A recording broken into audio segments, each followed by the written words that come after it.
Bienvenue.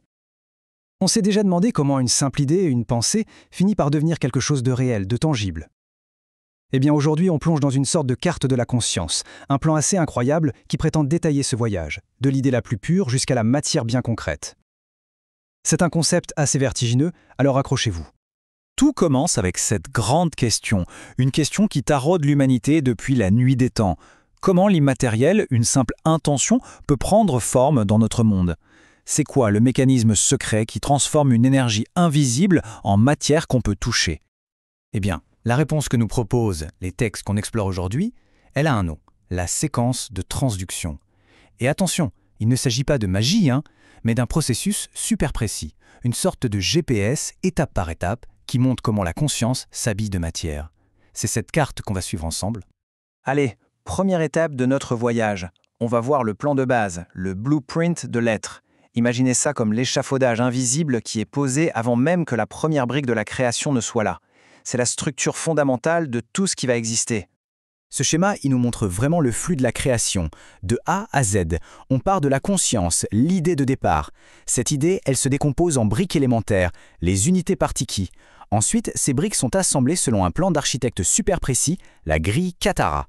Une fois le plan en place, il faut de l'énergie. Et ça, c'est le rôle des champs Merkaba. Les moteurs, ils animent le plan, l'impriment dans notre code génétique et hop, ça donne une forme biologique. C'est une véritable cascade, de l'immatériel au tangible.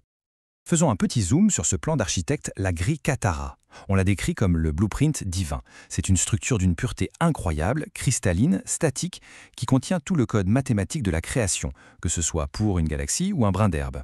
Et tout ça avant même que la moindre parcelle d'énergie ne soit mise en mouvement. Ok, donc si la grille Katara, c'est le plan de la maison, il faut bien un moteur pour la construire. C'est là qu'intervient le concept suivant, le champ Merkaba. On passe du plan statique à quelque chose de dynamique, de l'architecture pure à l'ingénierie énergétique. Le Merkaba, c'est donc notre moteur énergétique personnel. Pour se le représenter, il faut imaginer deux spirales d'énergie géantes, comme deux vortex qui tournent en sens inverse. L'une est électrique, l'autre est magnétique. C'est ce champ dynamique qui vient insuffler la vie dans le plein de la grille Katara, en transportant la conscience et l'énergie vitale. Chaque être vivant, chaque planète, aurait son propre moteur Merkaba. Et ce qui est fou avec ce moteur, c'est qu'il a un double rôle un peu paradoxal. D'un côté, il nous maintient verrouillés dans notre dimension, ce qui fait qu'on perçoit la réalité de manière stable, cohérente, mais de l'autre, c'est ce même moteur qui est la clé pour faire sauter ce verrou, pour permettre à la conscience de s'étendre, de voyager entre les dimensions. C'est à la fois la serrure et la clé. Alors là, attention, ce tableau nous montre quelque chose de crucial. Tous les moteurs ne se valent pas.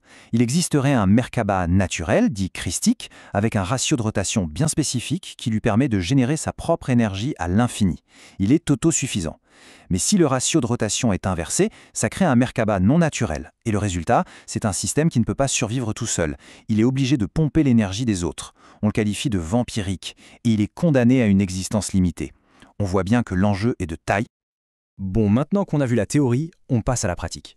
C'est une chose de comprendre ce qu'est le Merkaba, mais c'en est une autre de l'activer pour en faire un véritable véhicule pour la conscience. Et c'est là que tout le potentiel de ce système se révèle. Et là-dessus, la source est on ne peut plus claire. Activer son Merkaba, ce n'est pas juste une technique de bien-être. C'est présenté comme la condition pour atteindre une forme de vie éternelle et pour pouvoir voyager à travers ce que le texte appelle les portes des étoiles. C'est donc un moyen de transcender les limites de notre biologie actuelle. Cette activation, ce n'est pas un simple interrupteur on-off, c'est plutôt comme monter un escalier. Le processus se fait par phases. Chaque phase, comme on le voit ici, correspond à l'intégration d'un niveau supérieur de sa propre conscience. Et chaque niveau intégré permettrait de naviguer dans des dimensions de plus en plus élevées. On va voir juste après ce que Suram ou Avatar veulent dire, mais l'idée à retenir, c'est vraiment celle d'une construction pas à pas. Ok, maintenant qu'on a vu tout ça, on va prendre un peu de hauteur. Il faut comprendre que ce voyage personnel, cette intégration, ça s'inscrit dans une structure cosmique beaucoup plus vaste.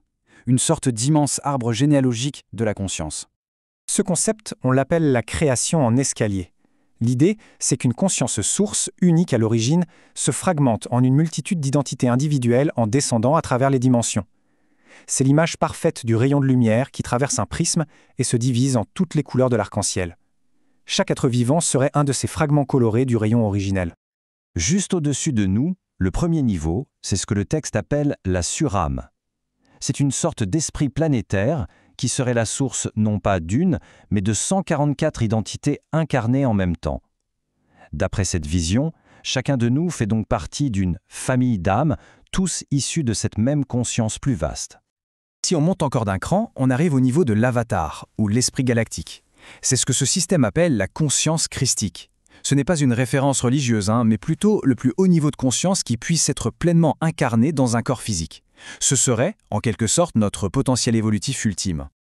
Et tout en haut, au sommet de cette matrice, on trouve les rishis. Eux, ce sont des collectifs de conscience pure, éternels, qu'on appelle aussi les conseils de lumière ou les races fondatrices.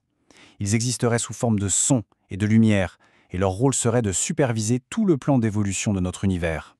Bon, si on résume tout ça, la séquence de transduction, c'est la carte qui nous mène de la pensée à la matière.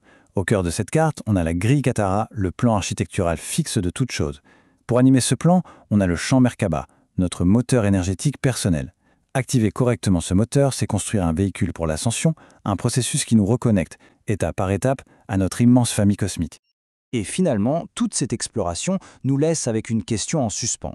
Si ce système est véritablement une carte de la conscience, il nous invite à nous demander où en est-on sur ce chemin ? Où se situe l'humanité aujourd'hui sur ce vaste itinéraire ?